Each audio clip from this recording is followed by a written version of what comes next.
Page number 52 એમાં છે પ્રશ્ન નંબર 5 કલાકારની ઢીંગલી વાર્તાના ચિત્રોને યોગ્ય ક્રમમાં ગોઠવો। આપણે ગયા વિડિયોમાં પાઠ સમજી ગયા છીએ, સમજૂતી મેળવી લીધી છે। તો આજે આપણે સ્વાધ્યાય પોથી પૂરીશું। તો જુઓ એમાં છે પ્રશ્ન 5।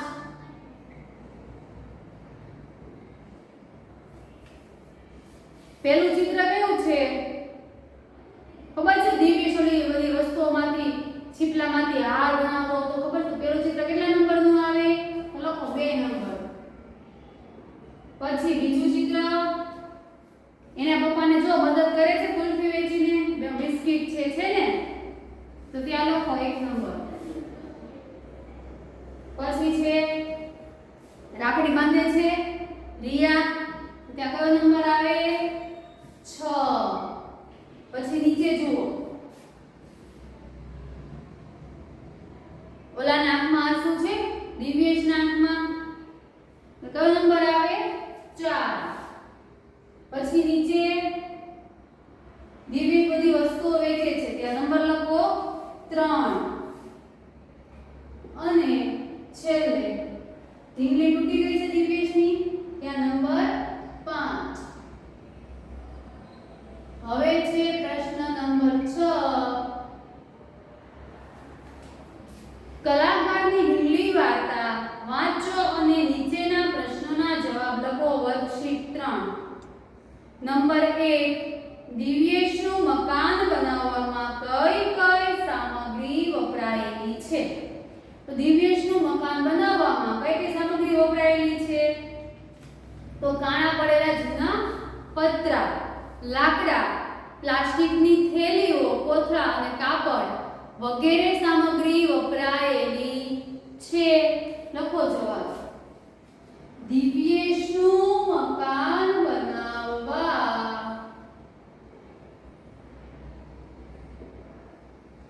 દિવ્યેશનું મકાન બનાવવા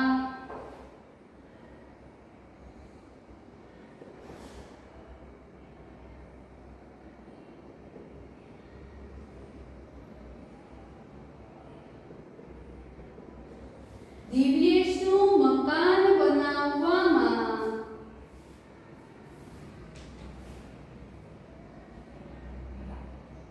દિવ્યેશનું મકાન બનાવવા માટે પરિવાર લખો। દિવ્યેશનું મકાન બનાવવા માટે કાણા પડેલા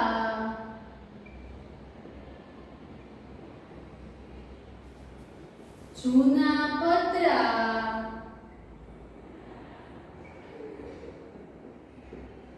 કાણા પડેલા જૂના પતરા, અલ્પવિરામ લાકડા, અલ્પવિરામ લાકડા, અલ્પવિરામ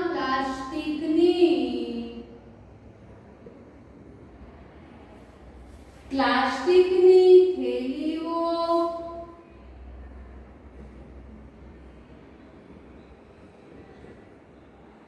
અલ્પવિરામ કોથળા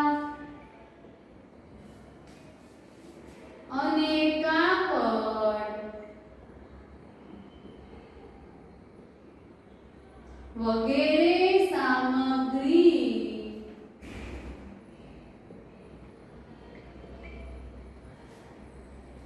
વપરાયેલી છે।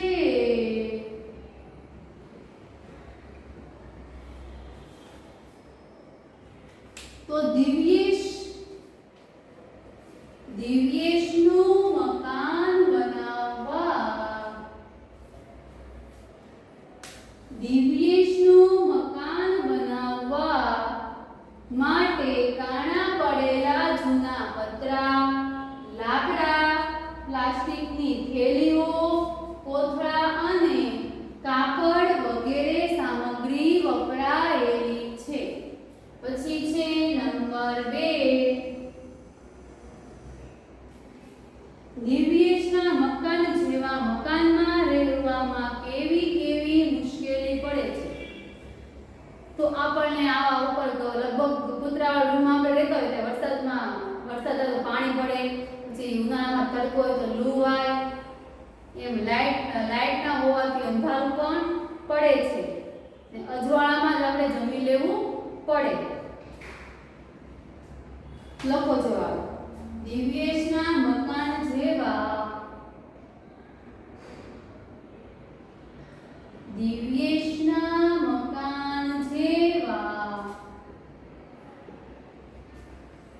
મકાનમાં રહેવાથી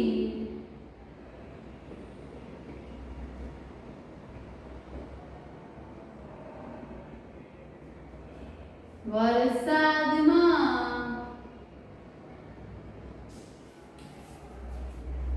પાણીના ટીપા પડે.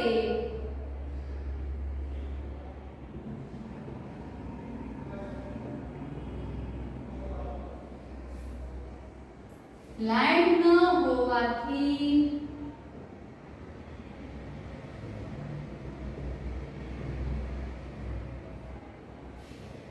અંજવાળે જમી લેવું પડે. લાઈટ ન હોવાથી અંજવાળે જમી લેવું પડે.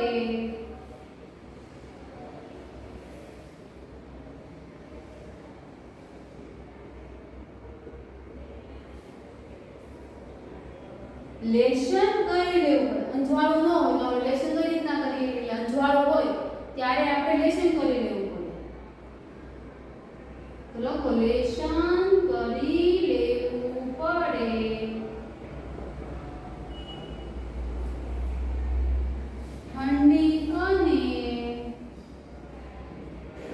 ઠંડી અને ગરમી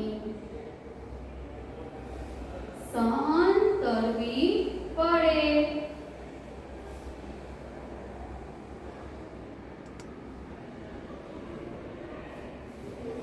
વસ્તુ વગર ચલાવવું પડે.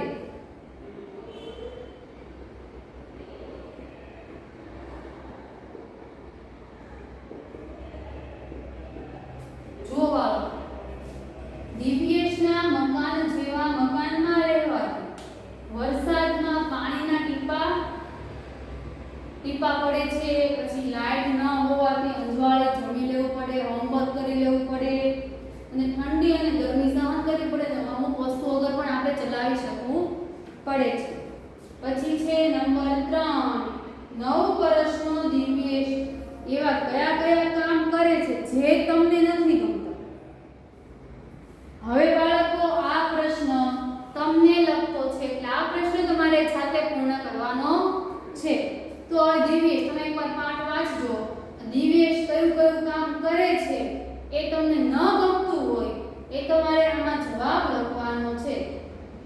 તો જો દિવ્યેશ એના પપ્પાને મદદ કરતો હોય ને ચાના કપ ધોતો હોય છે, રકાબી ધોવે છે, કુલ્ફી વેચે છે, હાથની બનાવે છે, એવું કામ તમને ન ગમતું હોય તો તમારે આમાં લખવાનું છે.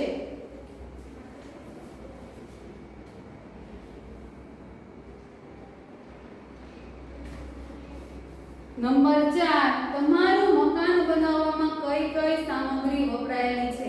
હવે આપણું મકાન ઘરે છે એ બનાવવામાં કઈ કઈ સામગ્રી વપરાય? તો એક પથ્થર, ઈંટ, રેતી, લોખંડના સળિયા,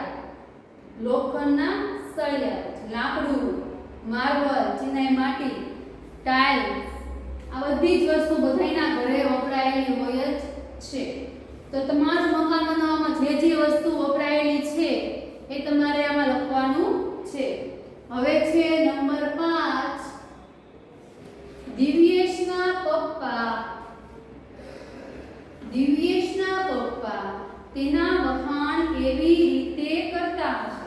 કે મારો દિવ્યેશ નાનો છે પણ બધા જ પ્રકારના કામમાં પ્રવીણ છે, નિપુણ છે, બધા જ પ્રકારના કામમાં હોશિયાર છે. તો લખો જવાબ. મારો દિવ્યેશ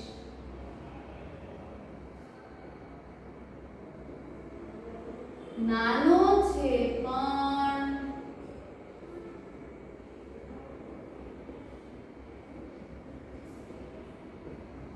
બધા જ પ્રકારના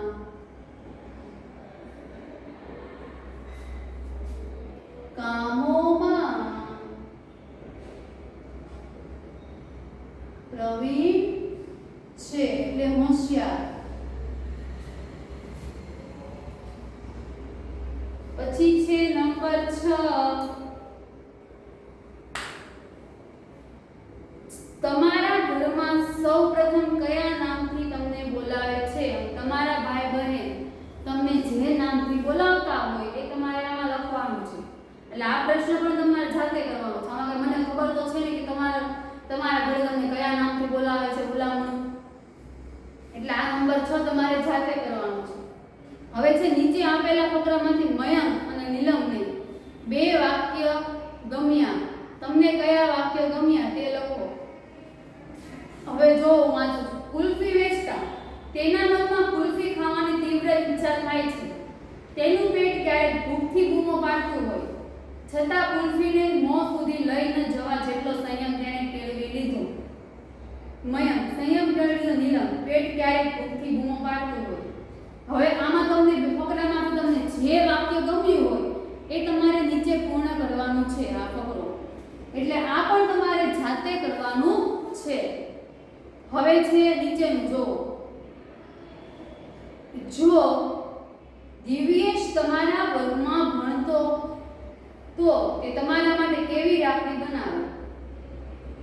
તો દિવ્યેશ તમારા ક્લાસમાં ભણતો હોય તો તમને ગમતું હોય એ તમારે આમાં જવાબ લખવાનો છે. દિવ્યેશ મારા ક્લાસમાં ભણતો હોય તો શ્રીફળના છાલામાંથી અથવા કમળના ફૂલ જેવી રાખડી બનાવે છે.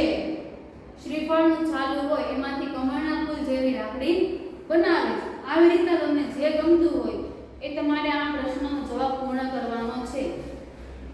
નંબર 8, તમારા કોઈ બે મિત્રો બહેનપણી માટે તમારે રાખડી બનાવવી હોય તો કેવી બનાવશો? હવે તમારા મિત્ર હોય એના માટે જો તમારે રાખડી બનાવવી હોય તો તમે કેવી બનાવશો એ તમારે જવાબ આમાં લખવાનો છે. પછી છે નંબર 9, તમને દિવ્યેશ સાથે મિત્રતા કરવી ગમે છે? કેમ? ગમતી હોય તો હા, ન ગમતી હોય તો ના, અને ગમે છે તો શું કામ ગમે છે એ જવાબ પણ તમારે જાતે, તમને લગતા પ્રશ્ન છે બાળકો એટલે તમારે આમાં જવાબ જાતે લખવાના છે. હવે છે નંબર 10, જો દિવ્યેશ તમારો મિત્ર હોય તો હું એની સાથે દરરોજ સ્કૂલેથી ઘરે જાઉં, રિસેસમાં એની સાથે દરરોજ નાસ્તો કરું. આવી રીતના તમને પણ જેવું આવડે તેવું તમારે જાતે લખવાનું છે. એટલે નંબર 10 પણ તમારે જાતે લખવાનો છે. હવે છે નંબર 11, નકામી પેનના ઢાંકણા, પાણીની બોટલ, જૂના સ્પીકર, ખોખા પૂટા જેવી વસ્તુઓમાંથી શું શું બનાવી શકાય છે?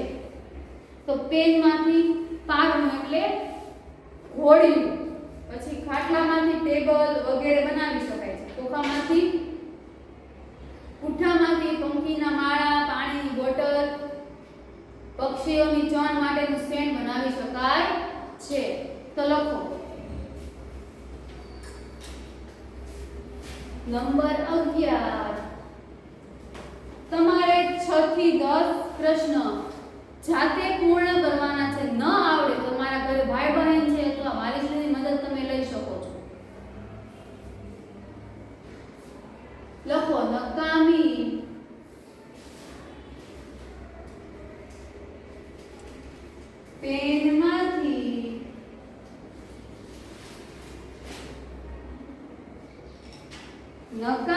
પેનમાંથી પારણું, અલ્પવિરામ ખાટલો, અલ્પવિરામ ટેબલ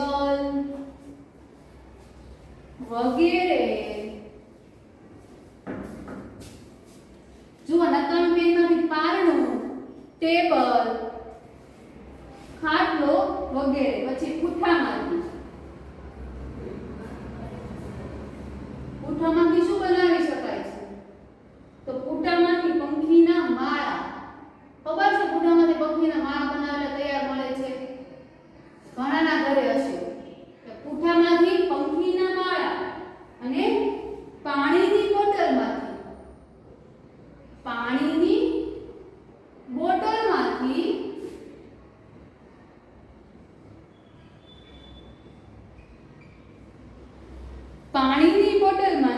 પક્ષીની ચણ માટેનું સ્ટેન્ડ, પક્ષીઓના ચણ માટેનું સ્ટેન્ડ, પક્ષીઓના ચણ માટેનું સ્ટેન્ડ વગેરે બનાવી શકાય છે.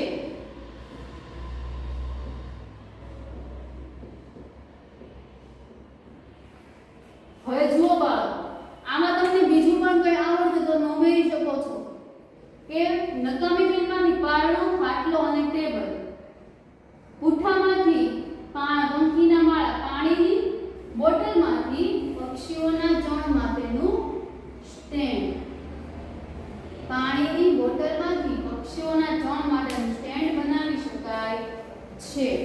હવે છે પ્રશ્ન નંબર 12, નકામી વસ્તુઓમાંથી તમને શું શું બનાવતા આવડે છે? હવે તમારા ઘરે વેસ્ટ કાગળ હોય તો કાગળમાંથી તમે ફૂલ બનાવી શકો છો, પાન બનાવી શકો છો, તોરણ બનાવી શકો છો, સાવરણીમાંથી ઘર પણ બનાવી શકાય છે.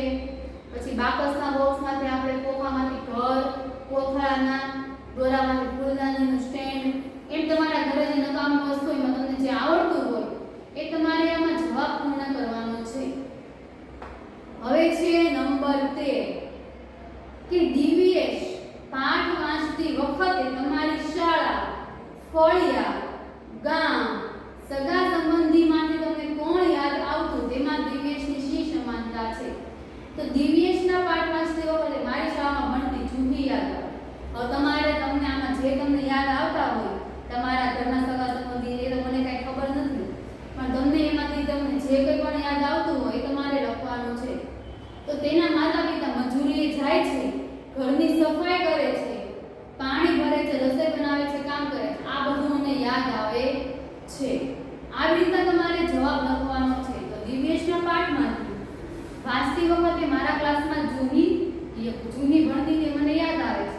તેના માતા પિતા મજૂરીએ જાય છે, કામ કરે છે, રસોઈ કરે છે, કચરા પોતા કરે છે, વગેરે કામ કરે છે, આ બધું મને યાદ આવે છે. આવી રીતે તમારે જવાબ પૂર્ણ કરવાનો છે. આ પણ બાળકો તમને લગતો પ્રશ્ન છે એટલે તમારે કમ્પ્લીટ કરવાનો છે. હવે છે પ્રશ્ન નંબર 7, દિવ્યેશને લગતી 3 બાબતો, લાગણી, આવડત અને એના ઘરની સ્થિતિ, એના વિશે આપણે આ ખાલી જગ્યા પૂર્ણ કરવાની છે. જુઓ પ્રશ્ન નંબર 7 એમાં છે નંબર 1, ભૂખને રોકી લેતો, એટલે એની ઘરની સ્થિતિ એવી હતી એટલે ભૂખને રોકી લેતો. તો પહેલા જવાબમાં લખો ઘરની સ્થિતિ, ઘરની સ્થિતિ. પછી છે નંબર 2, કારીગરી વડે અજબ સર્જન, એનામાં શું હતી? આવડત. તો લખો જવાબમાં આવડત. પછી નંબર 3, રિયાને કારેલાનું શાક ભાવે, તો લાગણી.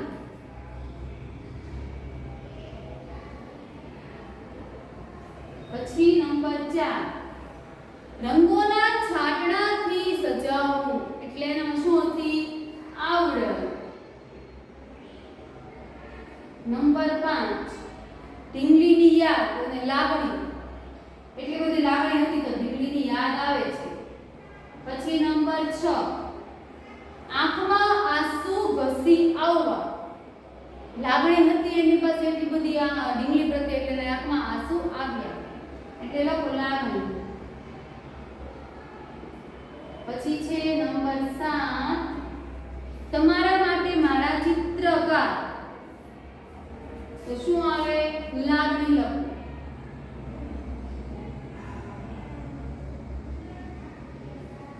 મજા કરવી એ જ સપના સમાન, ઘરની સ્થિતિ, ઘરમાં જેવી સ્થિતિ હોય એવું આપણે કરી શકીએ. તો લખો ઘરની સ્થિતિ. અક્ષર સારા કરજો, હજી નથી સારા કરતા બાળકો. સજાવેલી વસ્તુઓ વેચી નફો મેળવે, એને શું કહેવાય? આવડત. તો લખો જવાબમાં આવડત. નંબર 10, કારેલાની રાખડી, તો શું લખવાનું ત્યાં સામે? આવડત.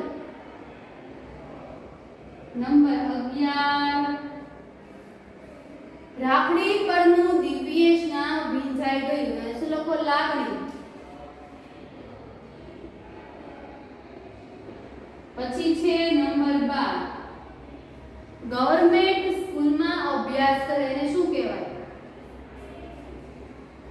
ઘરની સ્થિતિ એવી હોય લખો ઘરની સ્થિતિ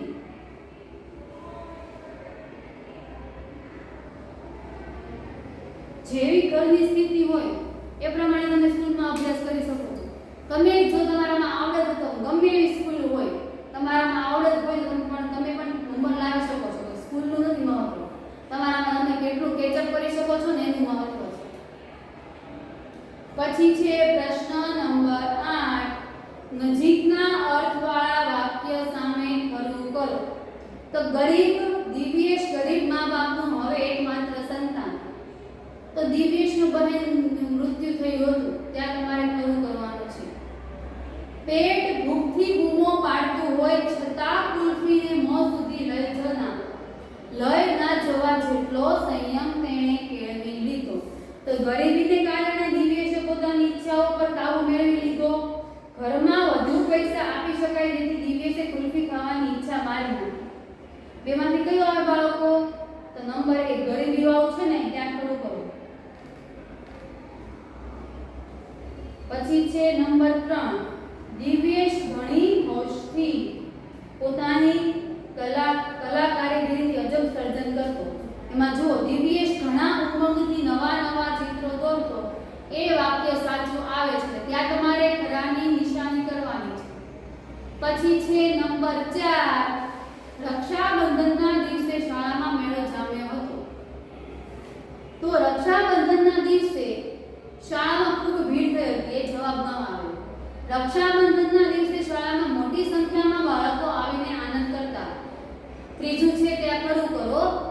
હવે છે જો પહેલામાં છે બીજું વાક્ય છે ત્યાં ખરું કરવાનું છે. દિવ્યેશની બહેનનું મૃત્યુ થયું હતું. નંબર 2 એમાં છે ગરીબીને કારણે દિવ્યેશે પોતાની ઈચ્છાઓ પર કાબુ મેળવી લીધો એ વાક્ય પર ખરું કરો. અને નંબર 3 દિવ્યેશ ઘણી હોશથી પોતાની કલાકારીગરીથી અજબ સર્જન કરતો ત્યાં ખરું કરવાનું છે.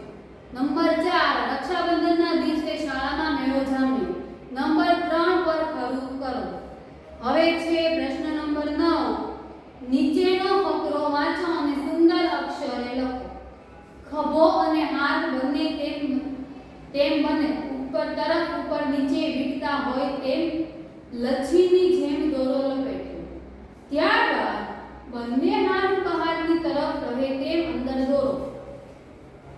જો બાળકો આ ફકરો છે એ તમારે જાતે કમ્પ્લીટ કરવાનો છે. હવે બાળકો જે પ્રશ્ન 10 છે એ આપણે આવતા વિડીયોમાં જોઈશું. Thank you.